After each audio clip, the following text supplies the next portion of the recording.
Breaking news చూస్తున్నారు. పార్లమెంట్కు కోఆర్డినేటర్లు నియమించింది all India Congress committee.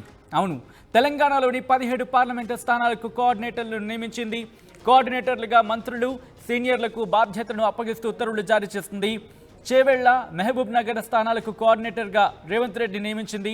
కరీంనగర్కు Ponnam, ఆదిలాబాద్కు Seethakka, నిజామాబాద్కు Jeevan Reddy, మల్కాజ్గిరికి Tummala, భువనగిరికి Komatireddy Venkatareddy, నల్గొండకు Uttam Kumar Reddy, వరంగల్కు Konda Surekha, Mahabubabad, Khammam ఈ రెండిటికి పొంగులేటి శ్రీనివాసరెడ్డి నియమించింది.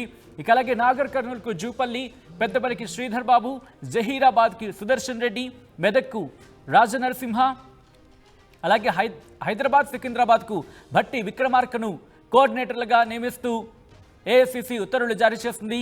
ఈ కోఆర్డినేటర్ల ఆధ్వర్యంలోనే లోక్సభ ఎన్నికలకు వెళ్లబోతోంది కాంగ్రెస్.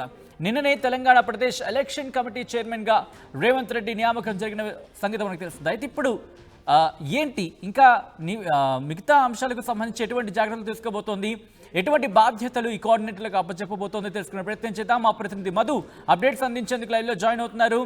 మధు, పార్లమెంటు ఎన్నికలకు తెలంగాణ కాంగ్రెస్ సిద్ధమవుతుందా అనే సంకేతాలు బహుశా కనిపిస్తున్నట్టే మనకు అర్థం చేసుకోవాలి. ఎందుకంటే లిస్టులో దాదాపు కోఆర్డినేటర్ నియమించడం అంటే ఏంటి, ఎటువంటి బాధ్యతలు అప్పగించబోతోంది వీళ్ళకి?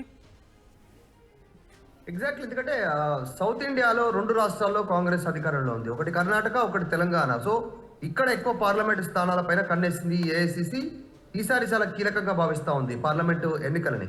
మొన్న 2 రాష్ట్రాల్లో చాలా ఈజీగానే అధికారం చేపట్టింది. పథకాల రూపంలో కావచ్చు, భారీగా ఏఐసిసి నేతలు ఇటు ప్రచారం చేయడంలో కావచ్చు, వ్యూహాత్మకంగా. సో 2 రాష్ట్రాలు అధికారం ఉండడం, రేపు కేంద్రంలో అధికారంలోకి రావడానికి 2 తెలుగు రాష్ట్రాల నుంచి ఎక్కువ స్థానాల్లో ఎంపీ స్థానాలను చేజిక్కించుకోవాలనేటువంటి దిశగా మొన్ననే జరిగినటువంటి కాంగ్రెస్ పార్టీ విస్తృత స్థాయి సమావేశాల్లో కూడా 17కు 17 లోక్సభ స్థానాలపైన కన్నేసింది కాంగ్రెస్ పార్టీ. ఒకవేళ ఎట్లాగో ప్రత్యర్థి పార్టీలు కూడా గట్టిగా ఉంటాయి కాబట్టి మినిమం 17లో మినిమం 12 ఎంపీ స్థానాలను ఖచ్చితంగా చేజిక్కించుకోవాలి అనేటువంటిది కాంగ్రెస్ వ్యూహంగా కనిపిస్తూ ఉంది. ఎందుకంటే అధికారంలో ఉంది తెలంగాణలో, మొన్ననే నెల రోజులే అవుతా ఉంది. సో యూపు కంటిన్యూ అవుతుంది. తెలంగాణలో ఎక్కువ పార్లమెంట్ స్థానాలను చేజిక్కించుకోవాలనేటువంటి వ్యూహాత్మకంగా ముందుకు వెళ్తా ఉంది. కాబట్టి అందరికీ కోఆర్డినేటర్ని, అన్ని పార్లమెంట్ నియోజకవర్గాలకి కోఆర్డినేటర్లని నియమించారు. ఇప్పటికే గతంలో ఉమ్మడి తెలంగాణ 10 జిల్లాలకి మంత్రులని ఇన్ఛార్జీలుగా ఇచ్చారు. ఇప్పుడు ఒక్కొక్క పార్లమెంట్ నియోజకవర్గానికి మంత్రులు ఇచ్చారు. కొన్ని నియోజకవర్గాలకి 2 నియోజకవర్గాలకి ఒకరు ఉన్నారు. అట్లా చూస్తే ఒకసారి డీటెయిల్స్ చాలా కీలకమైనటువంటి పార్లమెంట్ నియోజకవర్గాలు పాలమూరు, అలాగే ఇప్పుడు పాలమూరు, చేవెళ్ళ ఈ 2 స్థానాలు కూడా బీఆర్ఎస్ అధికారంలో ఉంది. అక్కడ ఆ 2 స్థానాలపైన డైరెక్ట్గా ముఖ్యమంత్రి రేవంత్ రెడ్డి ఆయన ఇన్ఛార్జిగా కొనసాగుతున్న ఇప్పుడు ఆయనకే ఇవ్వడం జరిగింది కోఆర్డినేటర్గా. ఆయన ఈ 2 స్థానాలను గెలిపించడంలో వ్యూహాత్మకంగా ముందుకు వెళ్తారు అనడంలో ఎలాంటిది లేదు. ఎందుకంటే ఉమ్మడి పాలమూరు జిల్లాలో తర్వాత చేవెళ్ళ 2 పక్కనే ఉంటుంది. 2 పక్కనే ఈ ప్రభావం ఉంటుంది. ఉమ్మడి పాలమూరు జిల్లాలో ముఖ్యమంత్రి రేవంత్ రెడ్డి కాస్త ఊపు ఉంటుంది, ఆయనకు సంబంధించినటువంటి క్రేజీ ఉంది. చేవెళ్ళ కూడా పక్కనే ఉంది. తర్వాత అర్బన్ ప్రాంతం, మొన్న చేవెళ్ళ నియోజకవర్గానికి సంబంధించిన దాంట్లో కొన్ని స్థానాలను కాంగ్రెస్ పార్టీ కోల్పోవాల్సి వచ్చింది. బీఆర్ఎస్ అధికారంలోకి వచ్చింది. మొన్న జరిగిన అసెంబ్లీ సార్వత్రిక ఎన్నికల్లో కూడా చేవెళ్ళ పార్లమెంట్ నియోజకవర్గానికి ఇది వచ్చే షేర్లింగంపల్లి, కూకట్పల్లి కొన్ని ఏరియాలు ఏవైతే ఉన్నాయో అక్కడ బీఆర్ఎస్ గెలిచింది. కొంత పెద్ద టాక్ ఇది 2 నియోజకవర్గాల్లో కోఆర్డినేటర్ గా తీసుకోవడం అనేటువంటిది. ఆయన దీనిపైన ఫోకస్ చేయనున్నారని చెప్పొచ్చు. ఇంకా మళ్ళీ మిగతా చూస్తే కరీంనగర్ కూడా చాలా కీలకమైన. బండి సంజయ్ అక్కడ అధ్యక్షుడిగా ఉన్నారు గతంలో, ఇప్పుడు ఎంపీగానే కొనసాగుతున్నారు. జనరల్ సెక్రటరీగా ఉన్నాడు, కేంద్ర జనరల్ సెక్రటరీగా ఉన్నాడు బండి సంజయ్. ఆ స్థానాన్ని పొన్నం ప్రభాకర్కి ఇచ్చాడు. పొన్నం ప్రభాకర్ గతం నుంచి కూడా కాంగ్రెస్ నుంచి పోటీ చేసి ఓడిపోయినటువంటి పరిస్థితి గతంలో ఆయన. సో ఈసారి హుస్నాబాద్ నుంచి గెలిచి మంత్రి అయినటువంటి పరిస్థితి. ఆదిలాబాద్ సీతక్కకి ఇచ్చారు.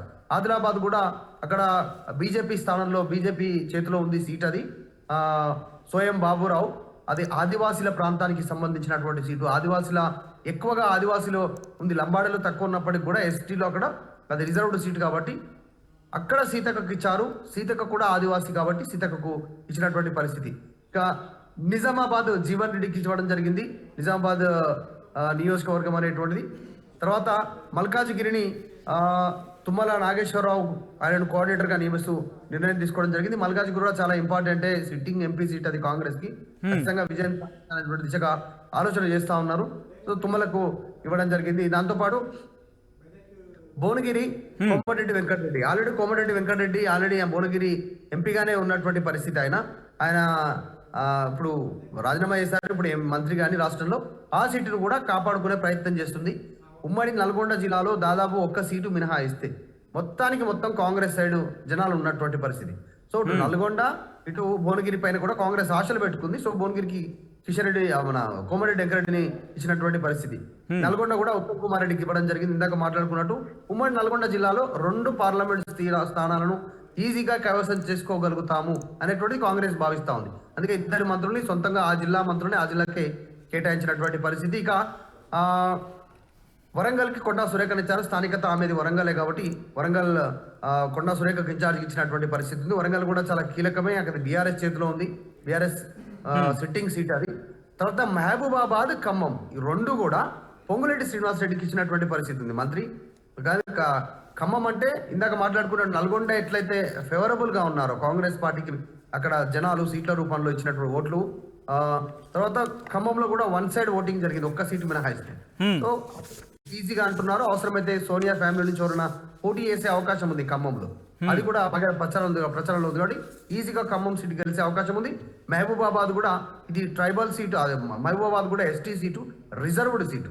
సో ఇక్కడ కూడా విజయం సాధించాలి అనేటువంటి కాంగ్రెస్ పార్టీ వ్యూహాత్మకంగా ముందుకు వెళ్తా ఉంది. ఇక నగర్ కర్నూలు కూడా రిజర్వ్డ్ సీటు, అక్కడ జూపల్లికి ఇచ్చారు. సొంత జిల్లా పాలమూరు జిల్లానే, ఉమ్మడి పాలమూరు జిల్లానే కాబట్టి అది నాకు నగర్ కర్నూలు జూపల్లి కృష్ణారావుకి ఇచ్చారు. పెద్దపల్లి శ్రీధర్ బాబు కరీంనగర్కి సంబంధించినటువంటి సీటే కాబట్టి ఆదిలాబాద్ జిల్లాకు వచ్చినప్పటికీ కూడా కరీంనగర్ పక్కనే ఉన్నటువంటి శ్రీధర్ బాబుకు ఇన్ఛార్జ్ ఇచ్చారు. ఆయనకు సత్సంబంధాలు ఉన్నాయి. ఆ ఏరియా అంతా కూడా ఆయన గతం నుంచి చూసినటువంటి వ్యక్తి, ఆయన మేనేజ్ చేయగలుగుతారు. అది కూడా రిజర్వ్డ్ సీటే పెద్దపల్లి. జైరాబాద్ సుదర్శన్ రెడ్డికి ఇవ్వడం జరిగింది. సీనియర్ నాయకులు, కాంగ్రెస్ పార్టీ సీనియర్ నాయకులు, స్థానికులు. అక్కడ మెదక్ వచ్చేసి దామోదర రాజనరసింహ మంత్రికి ఇవ్వడం జరిగింది. ఉమ్మడి మెదక్ జిల్లాలో కాస్త దామోదర రాజనరసింహ హవా ఉంటుంది. మొన్న జరిగిన ఎన్నికల్లో కూడా ఎక్కువ సీట్లు ఆయన మనుషులకు ఇప్పించుకున్నటువంటి పరిస్థితి ఉంది. సో ఆయనకు కూడా బాధ్యత అప్పయిపోయినట్టుగా తెలుస్తా ఉంది. ఇక సికింద్రాబాద్, హైదరాబాద్ బట్టి విక్రమార్కకు అవకాశం ఇవ్వడం జరిగింది. సికింద్రాబాద్, హైదరాబాద్ అంటే సాధారణంగా ఎప్పుడు అసదుద్దీన్ ఓవైసీ వస్తూ ఉంటారు. కానీ ఈసారి అసద్కి కూడా టగ్ ఆఫ్ వార్ ఫైట్ ఇవ్వాలని కాంగ్రెస్ పార్టీ అనుకుంటుంది.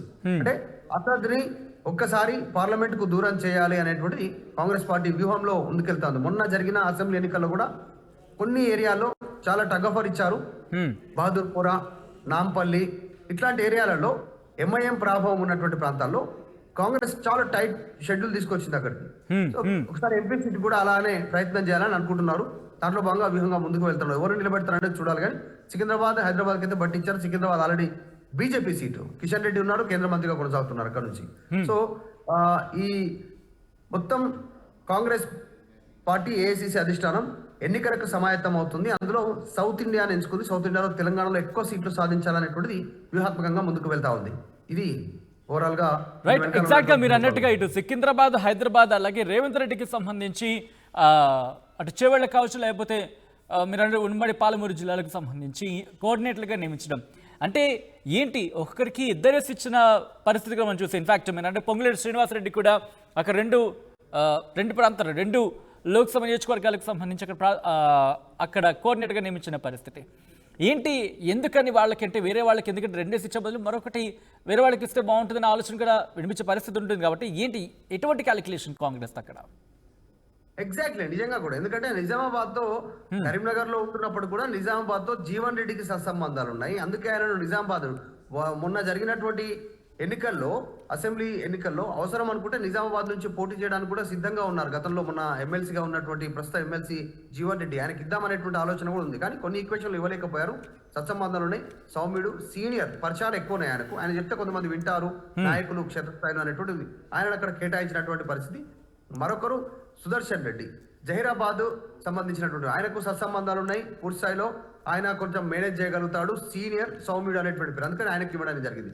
ఇంకా మిగతా అంతా కూడా మంత్రులే. మిగతా వాళ్ళంతా కూడా వీళ్ళిద్దరు మినాయిస్తే మిగతా వాళ్ళందరూ మంత్రులకే కేటాయించినటువంటి పరిస్థితి. కొన్ని కీలకమైనటువంటి స్థానాలను మాత్రం 2 చొప్పున అటు ఖమ్మం, మహబూబాబాద్ పొంగులేటికి ఇచ్చారు.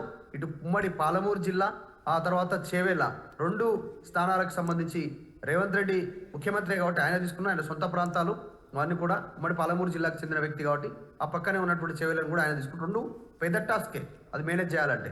పెద్ద జిల్లా, పెద్ద పార్లమెంట్ నియోజకవర్గాలు అవి కూడా. తర్వాత మల్కాజ్గిరికి సంబంధించినటువంటి కూడా తుమ్మల నాగేశ్వరరావు సిట్టింగ్ సీటు, దేశంలోనే అతిపెద్ద పార్లమెంటు నియోజకవర్గం, ఇది కూడా టాస్కే. ఉమ్మడి పార్లమెంటు మల్కాజ్గిరిలో ఈ మల్కాజ్గిరికి సంబంధించి ఒక్క సీటు కూడా కాంగ్రెస్ పార్టీ గెలుచుకోలేకపోయింది. 7కు 7 స్థానాలను కోల్పోయింది మొన్న అసెంబ్లీ ఎన్నికల్లో. దీనిపైన కూడా స్పెషల్ కేటగిరీ, అందుకే ఆయనకు తుమ్మలకు అప్పయిపోయినటువంటి పరిస్థితి. ఆడ సెటిలర్స్ ఎక్కువ ఉంటారు. మీకు కుక్కట్పల్లి, తర్వాత కుత్బుల్లాపూరు, ఉప్పలు, ఎల్బీ నగరు, తర్వాత ఈ మేడ్చేలు, ఇట్లాంటి ఏరియాలు ఏవైతే ఉన్నాయో నియోజకవర్గాలు, ఇక్కడ సెటిలర్స్ కూడా ఎక్కువ ఉన్నారంటే కాస్త మిక్స్డ్ కల్చర్ ఉన్నటువంటి పరిస్థితి. సో తుమ్మలకు అప్పయిపోయినటువంటి చెప్తే వింటారు అనేటువంటిది. తర్వాత ఇంకొక 2 స్థానాలకు ఇచ్చింది, బట్టికి ఇచ్చినటువంటి హైదరాబాద్, సికింద్రాబాద్. వీటిపైన ప్రత్యేకంగా ఫోకస్ చేస్తాం. Right Madhu, thanks for the update. So మొత్తంగా అయితే మాత్రం లోక్సభ ఎన్నికలకు కాంగ్రెస్ సిద్ధమవుతోంది. సౌత్లో ఎలాగైనా పట్టు బిగించాలని చెప్పి ఇటు ముఖ్యంగా తెలంగాణకు సంబంధించి కోఆర్డినేటర్లను నియమించిన పరిస్థితి. కొంతమంది సీనియర్ నాయకుల్ని, కొంతమంది సీనియర్ నేతలని, దాంతోపాటు కొంతమంది మంత్రుల్ని అక్కడ కోఆర్డినేటర్లుగా కొన్ని ముఖ్యంగా ఆయా లోక్సభ నియోజకవర్గాలకు సంబంధించి కావచ్చు, ఆయా ప్రాంతాలకు సంబంధించి కావచ్చు, అక్కడ కోఆర్డినేటర్లుగా నియమిస్తూ కొద్దిసేపటి క్రితం ఏఐసిసి ఉత్తర్వులు జారీ చేసింది.